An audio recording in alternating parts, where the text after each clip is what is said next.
Hello, hello. Welcome to another recap chat. This is Irene, CBiz Media, Faith, Love, and Trends. We're doing another 90-day recap. Now, this time, we're into the Tell All Part 1. 90 Day Fiance is that show. It's a reality show where people from the US and people from other countries couple up and they have to legally get married in order to be together and dwell within the same country. It is 90 Day Fiance. You can see their ups and downs, all the coupley stuff that people go through, but there's language barriers, cultural boundaries, and the whole legal system of having to get married within this 90-day period to get that K1 visa. All right, so right at the beginning, the tell-all, Shekinah shows up alone.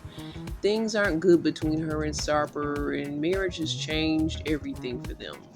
Stevie and Maddie. Well, Stevie talks about she's tired of sexuality questions, and I guess she's looking forward to hearing some of those during the tell-all, and she's already tired before it even starts. But I don't know if Maddie's been questioning her since then, but he says he's walking on eggshells when it comes to their problems and addressing them with her. Greg and Joan, she says he tries to be a good husband, but he needs to grow up. And Greg says it's on if anyone comes for him. If anyone comes for me, it's on. All right, he's trying to give us a little bit of that Jersey, New York. We got you, Greg. Mob boss vibes, whatever the case. Sarper arrives alone now. He said he hopes she's here. Who knows? And sometimes he regrets the marriage. If they didn't have to get that K1, they wouldn't be married right now and they would be happier. I don't know. Sometimes I wonder if their whole little issue with each other is fake and they're just happy as ever, honestly. Maddie, Greg, and Sarper, they all kind of bond. Sarper has a way to bringing the guys together. He has his jokes, and I hope he already started his comedic stand-up act. I don't know if he's gotten a job yet, but until he does, get on those stand-up streets. Get paid by tips, whatever. Greg loves Sarper's eyes, and he adds a count to his lovers. So, Greg compliments Sarper's eyes, and he says 2,501, like he's adding Greg to his love count.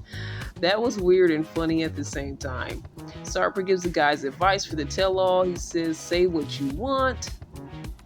Compliment them first, then insult them, though. I guess you gotta lead with the compliment. Aaliyah and Sean arrive. So many huge changes, they say, are going on, but Aaliyah says not all have been good.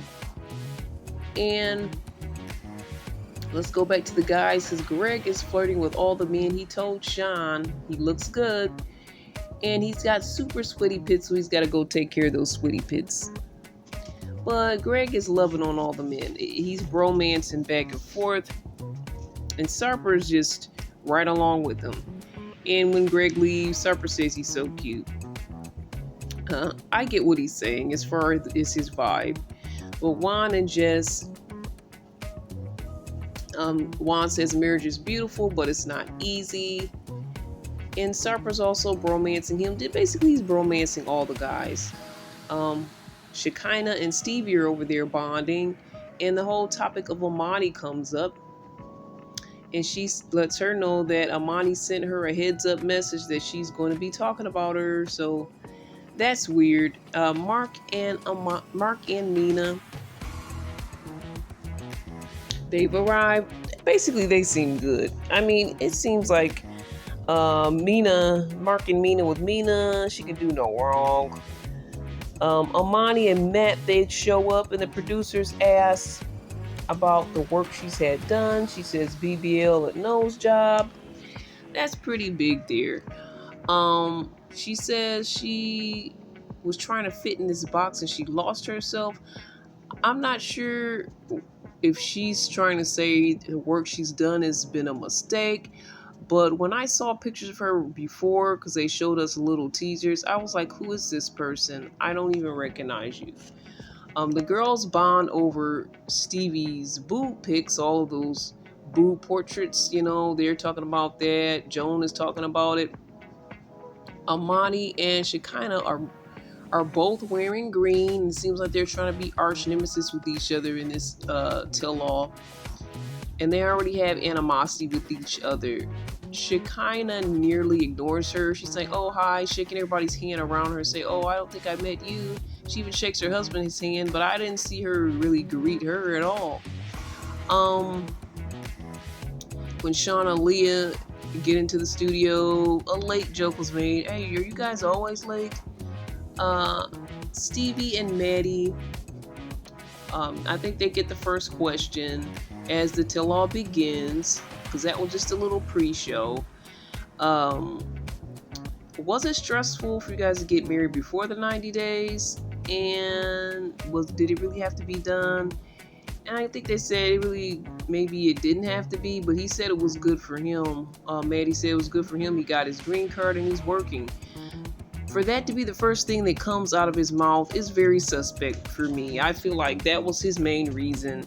I wonder if he's sending a lot of money to his relatives in his country. Like, he sacrificed himself so that he can be a blessing and help his family in their country. I'm just wondering. This is a speculative thought. She kind of lets us know, hey, she has an eye lift. And of course, Sean had to tell us that, the hostess. Oh yeah, did you have an eye lift? Oh, okay. I don't know why plastic surgery is such a big topic with these people, but honestly, I think I said some of these people, I believe, do have body dysmorphia, and they may need to get therapy and not surgery. But anyway, Shekinah and Sarper talk about their married life being a roller coaster. They didn't get a honeymoon. She doesn't have an engagement or a wedding band. And it's probably because he may not even have a job yet, I'm assuming. So maybe he hasn't been able to get one. Matt chimes in and says, I put a $100 ring, stainless steel, on my wife Amani's hand. I'm just such a lucky guy that she accepted me like that. And Sarper was like, okay, well, it's not about you guys. So he's like, hey, you're kind of butting into our little question here. It's not about you. I thought that was a bit rude, but there was nothing else said after that concerning that. We go to Mark and Mina. And she gave him 6 months to leave the New Hampshire area, out in the boonies, basically. And she wanted to be in the city area, so they ended up in Boston. He did as he said, and she loves it there. Again, they don't have much of a story, but I'm glad for that. I'm glad that everything seems to be good on the home front for them. Matt, Amani, and Ani. Amani explains all her work she's had done, which I told you previously, but let's add a tummy tuck and lipo to that. Okay. Ani says she's crazy. I mean, just a little change I can understand, but not all at once, not all of this. And Amani says she felt pressured by social media. Shekinah and Amani start to clash on this situation, going back and forth on their surgeries. And she says, I don't like me anymore. I don't look like me anymore. And I'm like, bingo. And then, like, I think Shekinah was like, it wasn't that the point. It's not to look like you. So to me, they're doing this back and forth. And I feel like it's just something that is forced and kind of fake and phony. Kind of like the two of them with their work done. I don't mean to belittle them. I'm not going to belittle them as people. At the core of them, I think they're decent people. Who am I to judge? And I don't know them personally. But, with all the work done, it does kind of read fake, guys. And some of the things you guys do in your attitudes definitely can read fake. Amani should kind of continue to fight. And she said, basically, one of them said, you're thirsty. I think she said that to Shekinah. I'm like, you guys both are thirsty. And somehow Sean, the hostess, comes through and breaks it up, because it continues to rattle on and on, this little phony argument here. Sean and Aaliyah, their question is, how are things? If you could rate things from a 1 to 10, what would it be? And Sean sits there for a long time staring at Aaliyah because he's trying to see what Aaliyah's going to say. So Aaliyah finally says an 8. So Sean chimes back in and says, yeah, I agree about a 7 or 8. You know, he just wants to say the right thing so he doesn't give in the doghouse, I guess. So they talk about the bedroom, and basically what Sean was fearing is kind of coming to life, that they basically are not doing anything in the bedroom at this time. And everybody has an opinion on that, and they do say that your bedroom life is important. I think Joan says, well, then you should have said it's a 1 because that's a really important part of a marriage. I don't totally think it should be a 1, but I think some points would be deducted if the bedroom part is not going very well. 7 or 8 out of 10, I would probably rate it lower, but not at a 1. They all have their opinions on that. This is important. It's important, but I still wouldn't say it's the most important thing. But I know it was really important for Sean, and that was kind of one of his conditions on this whole marriage. But I guess after you buy the cow, not that we're cows, but you know, guys, where I'm going with that phrase. Especially you old heads and the younger people. If you don't know, inbox me or drop it in the comments and I will clarify. Jessica and Juan, how's your Spanish? Basically, they're asking Jessica, have you been able to work on your Spanish yet so that you can, help Juan to integrate it into the family for his son? And she kind of is so rude and says, why does it matter? He speaks English. I think that was very rude. And Juan is like, well, I want her to be able to talk with the family. I want them to be able to talk to each other. Of course, you want your kid to be able to talk your language as well. Why not? It makes a lot of sense. And Sarver's like, you know what? Sometimes it's better not to talk, especially to the family. I totally get that, yes. Sometimes the language barrier is a benefit with the family members because you can't really talk to them. Greg and Joan say they feel like they've been married forever, and it's a good thing for them. And the question is brought up, do they still live with mom? And Lucille is coming out later on. So they're dropping that question, but they don't have to answer just yet. Maybe they'll do it for the second part, who knows? As I'm recording this, they may do it because I kind of recording this in parts. So they may do it later in this episode. They revisit the bedding, and she kind of gets emotional about it as if that was like a beautiful time in their lives, and basically saying everything changed, your biggest fears come to pass. He changed and their dynamic and everything has changed. Sarper became depressed and angry. He does say he's a control freak and he no longer has the control. With marriage, his new responsibilities and duties, and everything is about her and her rules. And he said he might as well cut his manhood off and eat it. He said that's a saying in his country. Basically, it's not a good thing that I guess he feels emasculated by this situation, and Shekinah's the one that's in control. He doesn't have a life, or as far as he doesn't have his career or anything to drive him, and he's basically doing as she asks and being hubby, a yes man. And that's kind of what happens in marriage, and maybe that's why he feared it so much. But they asked him how's the bedroom going, and they both agreed that things are good when it comes to the bedroom, but they chose to have separate hotel rooms during this trip. It was Shekinah's decision. They missed the Turkey versions of each other when they were in Turkey/vacation versions of themselves. Yeah, when you're like in another country hanging out with your boo, it's exciting. You're going to treat them different. You're going to cater to each other. She's going to cater to him. That's just how it goes when you're like in vacation, lovey-dovey mode. It's honeymoon phase. That's why I think God wants us to get married. Don't procrastinate so much, so then when we can actually be in the actual honeymoon when we're in the honeymoon phase. But a lot of times we try to see how's this relationship gonna go. We live together, we do all these things, and then the honeymoon phase is right there. So once we get married, that honeymoon phase is already passed because time has gone by.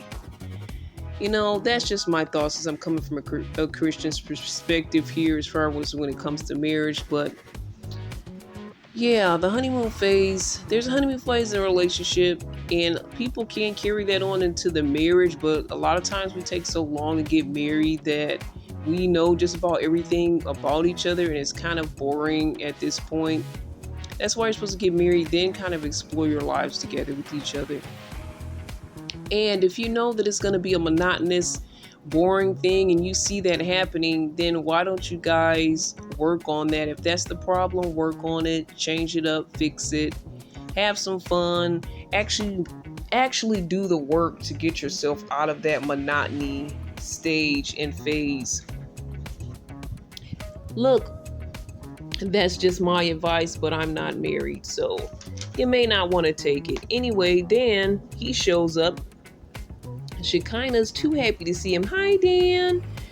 They talk about the bedding. He's like, what did you think about the bedding? Is what Sean asked. And he says it was cheap. And Sarper's like, well, it's not like we don't have a castle. He's like, you don't need a castle, but you could have did better than that. Then he's upset at Shekinah for not recognizing his birthday. He had to text her first for her to say anything.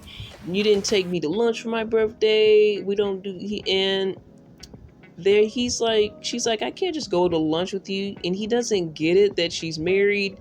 He's just like, what's the problem, in his little accent, problem. And there's opinions that are thrown out, of course, that basically she can't just drop everything and go to lunch with you because she's a married woman now. Come on, Dan. Then he starts to critique her looks. Sarper hits back and makes fun of his looks. And Sarper's kind of doing a little comedy act there. Everybody starts to giggle around it. I mean, Sarper, where's the Sharper show? Can we do the Sarper show? I could see us. I just got a cool idea that Sarper could have like a talk show with the 90-day people and just like interview them and see how life is going and be set up like a late night talk show. That may be a little bit more entertaining than some of the other content they have. I'm not saying the other content is bad, but do something a little different and give Sarper a job, please. He's the biggest and the best entertainment in this tell-all at this moment in time. Do you guys agree or disagree? If not, why are we even watching this? I think Sarper is a good enough reason for me to watch it at this time. Somebody's watching, and I have to tell you guys what's up. I have to recap this for you guys, so I'm doing my job. I'm trying, guys. I'm trying over here. The question is asked, why don't you just cut off Dan? Why are you still hanging out with this guy? He's still hitting on her. Somebody says, and he says, I'm always respectful of her. I don't hit her on her like that. And she says, well, you do some little jabs. And I think Dan and Serper love to hate each other. They have their own little comedy act here. You guys can just bring them along. They can do a buddy comedy together. 90-Day Fiance buddy comedy.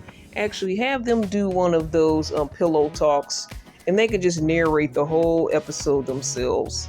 We can do that and have it set up like a late night talk show. I'm giving you guys a lot of good ideas here, TLC.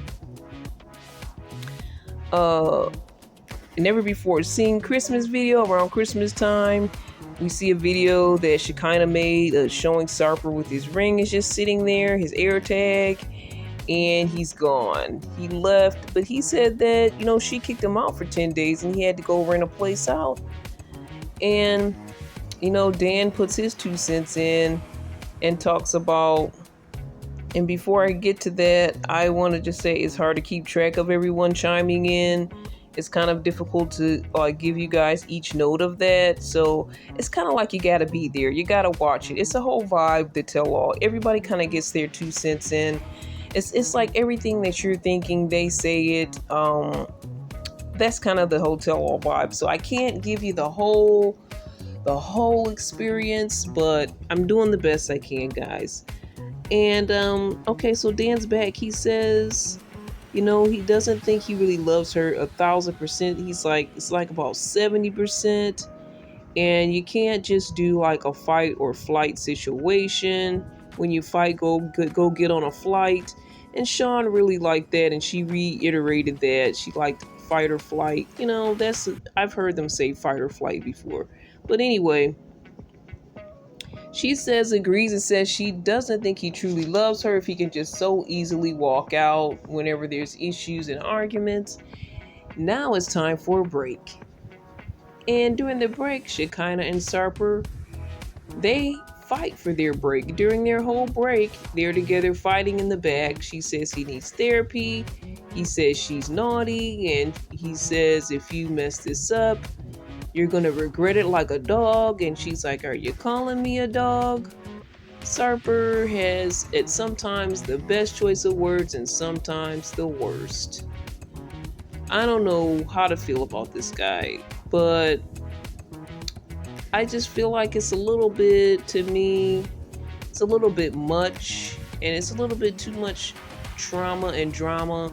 And I kind of miss the happy Shekinah and Sarper from the other tell-all that they were in. I don't think you guys have to always be miserable to have an entertaining story. So can you guys bring the joy back? All right, guys, let's continue with the tell-all 90 Day Fiance. We're still on part 1 of the tell-all. Last we talked about Shekinah and Sarper. 90 Day Fiance is a reality show that follows couples, one's from the U.S., one person's from the U.S., the other from another country. We get to see their ups and downs and all the ramifications of them trying to marry legally in the United States, along with culture barriers, language boundaries, and the 90-day visa is 90 Day Fiance. All right, we're gonna get to Stevie and Maddie at the tell-all. They kind of talk about their green card plan. Well, that was the question. What was the plan you're going to do with your green card now that you can work and whatnot? And he says he's doing personal training, and Maddie sends the women his way. I remember it was supposed to be an issue earlier about the women, him working with the women, but I guess it's not really an issue. It kind of makes me think a little bit about Sarper, because I know he does personal training too, but she lets us know she was over 200 pounds, and he sent her workout plans and helped her to lose the weight. He accepts her and loves her even with her weird quirks. She had multiple quirks, but one of them was narcolepsy, where she just randomly kind of falls asleep. Maddie is sweet, and he deals with those different quirks. That's what Stevie says. Veronica, she comes out and she has thoughts on them. She's now dating a Persian man, so they have a little something in common. She says some of the language, and she says they see his family twice a week without fail. And she tells Stevie, you don't really get in the way or get between his family. I'm not sure why she could do that, but for some reason he can't see his family. I'm not sure how that works. I guess she said twice a week. Maybe they're in the U.S., because that's like a lot of traveling to travel twice a week if all his family's all the way in Iran. So I'm thinking the family might be local. Now she reminds him to call his own family members at this point, because now he's just so caught up, I guess, in his new life in the U.S., that she's the one that reminds him to call his family. And so they have a good balance when it comes to those family issues now. Saeed, now he comes through wearing a shirt from the 90s, giving me Saved by the Bell. He's glad that Maddie is happy with his wife, but he says his dreams and potential will be better with a good partner. I guess trying to insinuate she's not a good partner in Mississippi. Who's gonna pay for a trainer? He needs to come to California and stay with him. And he actually offered Maddie to do that, and she was upset that he didn't tell her that he offered this. And then he continues to say he's made more sacrifices than she has, and Veronica kind of berates him for kind of being a horrible friend as far as just the fact that he's putting her down. And she's saying she made a lot of sacrifices to have him there as well, financial and whatnot, and more. Sarper says he's a destructive friend, and Maddie confronts her as not confronts her, Maddie comforts her as she defends herself and all she's done in the relationship. Maddie says she's done a lot for him. So they seem to be on a united front, but I don't know if it's going to be an issue once they get into the whole issue of her sexuality. So here we go. Why didn't you clearly share your sexuality? She says there's no label. I chose to be with him. So that should be all he needs to know. They ask, have you ever kissed a woman? And she almost acts like she's going to answer, but then she says no answer. And Joan says she really has never answered the question, yes or no. And Maddie says, yes, he believes that she did actually kiss a woman. She kind of says it's nothing wrong with that. She's actually done more with a woman. There was a poll on who would kiss a woman, and Joan was adamant and said no. All the other ladies seemed flexible. I believe that Amani says he didn't give her the space to feel comfortable about sharing her sexuality, but all the other women seem to be okay with possibly kissing a woman, except Joan. And then I think Jess says that she's kissed her friend Megan, who's going to be there, but it has just been either the drunken kisses or platonic kisses or whatnot. Amani, again, says her piece about he hasn't given her the space to feel comfortable about talking about any differences in her sexuality. Veronica says he deserves honesty and she should really just tell him what's going on, and her and Saeed can agree with that. Would it change anything now? He says he can't answer that. Maybe he would care. He would need to do some research. It's a big question. They're saying, what kind of research do you need to do? And Sean says, you're going to have to see what to look out for. I think she kind of says, because you kind of want to know what to look out for. And Sean says, before you'd be worried about half the room, now you'd be worried about the whole room being a possible object of your partner's affection. But again, I think she made a good point about the fact that she's with him and he shouldn't feel that she's going to be disloyal. Whatever her preferences are, if she's really committed to him, then she's supposed to be committed and married to him. So her eyes shouldn't be wavering either way. He's used to her boob paintings now, and he helps buy supplies and all of this. But Stevie's still giving me a little bit of mad and defensiveness. I kind of understand because they are kind of on her case, but they really didn't read her all the way down. They could have been harder on her, but she still just seems like she's moody and a little bit defensive and on defense. But I guess you may be like that if you're all the tell-all. All right, it's time for the lunch break. Jess and Amani, during the lunch break, they're talking about kissing girls, and that's kind of the topic of the lunch. Maddie talks to Sean and asks how did he navigate from women, because he was married to a woman, to men, and was he resentful in his previous marriage. They were kind of all squeezed up on the same couch. It was a little tight. I think he was just trying to get some advice from Sean. I think he was just trying to reassure him. Sean trying to reassure him that, you shouldn't feel any type of way when it comes to resentment. Things happen, people change, and all of that. Something around those lines. And if it's something more direct, correct me if I'm wrong, guys. I took like a massive amount of notes for this one, and I'm probably not going to do that again. Okay, Greg and Jones, the question for them is, are you still with mom? He says, unfortunately, yes, and she did say she's very sad. There's no privacy or room for intimacy. Of course, they've made room. of course. But then here's Big Ed. He comes out who relates to living with his mom, and he gives his take. He likes them, but he says his mom moved in with him, and it caused a lot of angst. Um, and he also told Joan to give him 90 days to fix this. It's not fair to you or your mom. You guys need your own space. To me, Big Ed wasn't that mean. I am very annoyed by him, but this time I was like, at least he wasn't that mean. And he's wearing a light pink suit, so I felt like it was Easter Sunday or something.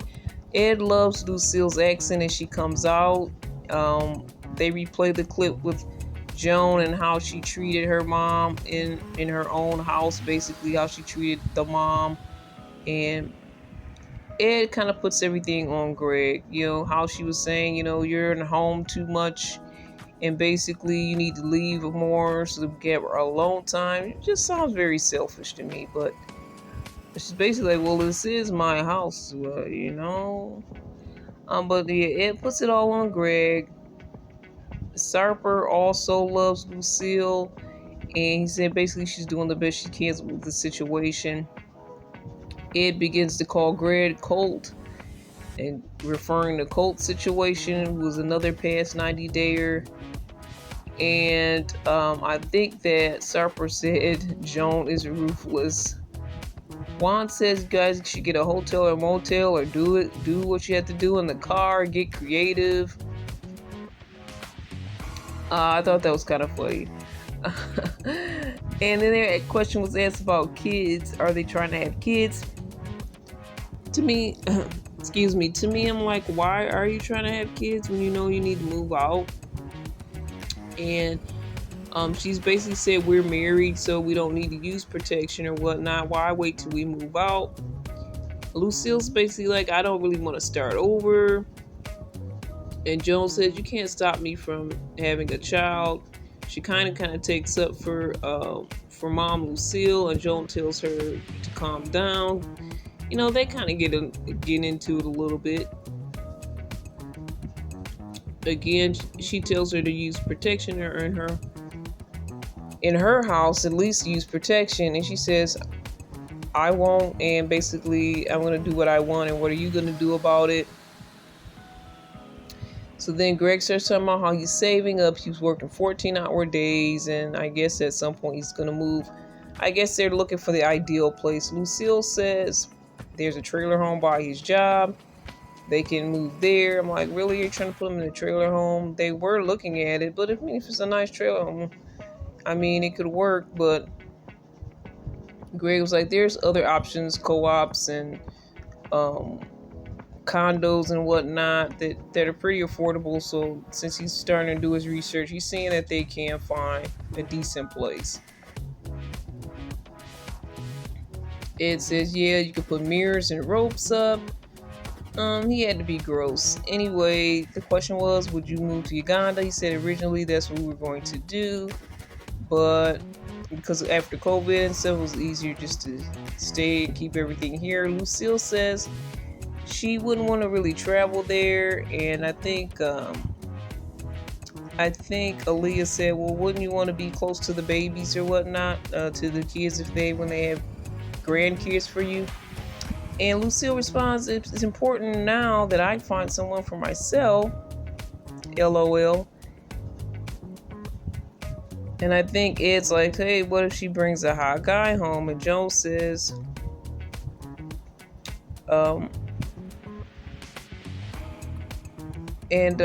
think that Sean asks, is Big Ed single? He's like, yeah. So Lucille kind of comes on to him as a joke. She's all laying up on him. It was like weird, like, no, please don't. Then I think Ed says, you really probably want to get out of the house now if I move in.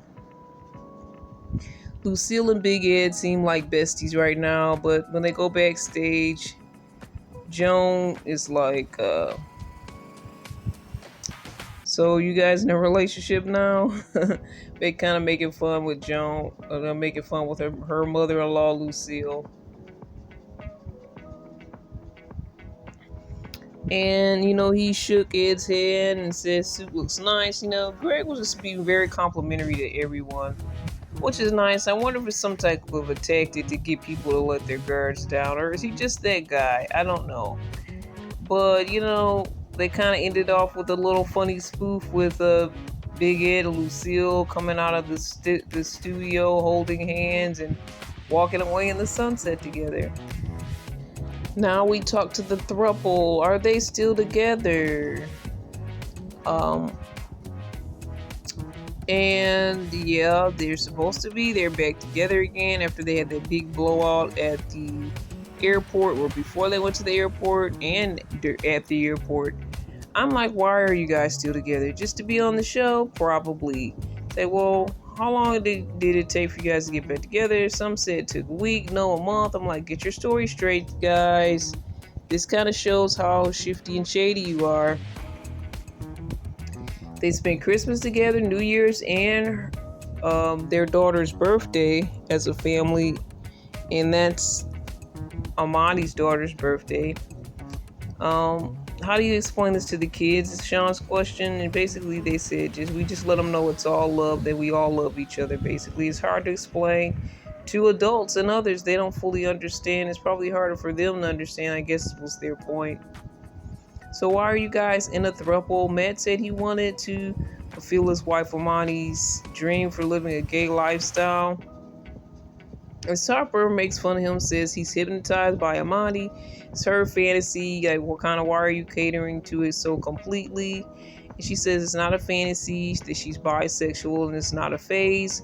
So what are the rules? Well, when they sleep together, I guess they're supposed to let each other know. I don't know if the rules have been updated at this point. When that time that they did sleep together without her, she was really upset. She says they do that all the time now, but she hasn't done anything along with just her and Ani, but they've done stuff together with just them. Matt and Ani have done stuff together. So everybody's asking, why is that? Why has she not been along with her? She's the one that's supposed to be living this gay lifestyle. So why is she sleeping with Matt more than Amani, which is what her dream was? She says she doesn't know why. She says maybe Ani is more into men than women. And Ani's like, no, she's beautiful, yes. And that she's like, I love her. But the way she says I love her sounds like a question more than a truth and an answer. Then they asked Amani, aren't you jealous? She says, I think somebody said, so now she's a toy for Matt. Because she said, I'm focused on family and my business and all these things, and I don't really have time for the bedroom that much. So it's like, this sounds like more of an arrangement for Matt and Ani than it is for Ani and Amani. They ask about how they think she looks because, she had that plastic surgery and I don't recognize her. They told her that basically she was too skinny, so she got that BBL surgery. That's why she got that. And they were trying to say, no, we weren't trying to make fun of you, saying your bottom is gone. She was like, they said her backside was gone, so that's why she got it. They said, no, you just were looking thin, like you need to just take better care of yourself and eat more or whatever. Ani says she supports her in her surgeries, but she's kind of doing too much. And Matt says, honestly, I did beg her not to do it. And Jessica brings up the fact that could affect her daughter's self-esteem. Is they look like you and then you don't want to look like you, so that kind of can affect them. Then they start talking about her and Shekinah, the plastic surgeries, and the question came up that Shekinah really asked this question privately. She didn't want it to be put out there, but Amani put it out there as asking, is Ani trans?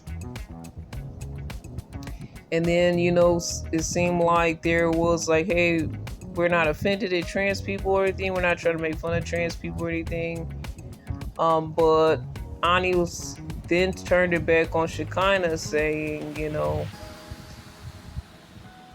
you're the one with all the surgeries. You're the one that looks trans. And Amani was like, well, you know, I guess she was trying to offend Ani, but then she kind of like, well, I love trans people.